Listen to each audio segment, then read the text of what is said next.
Alex Evans. Little Big Planet is something that makes most people who pick it up laugh the first time they play it. Little characters which you can customize and which you can act with. And you run through this world that's like a miniature filmed world. The experience of Little Big Planet is not just about playing it, it's also about creating.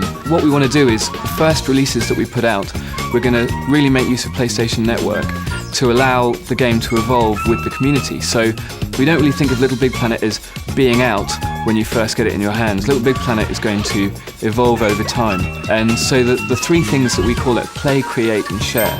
And so playing is one thing, creating is another, and then sharing is showing off to your friends online using the PlayStation Network.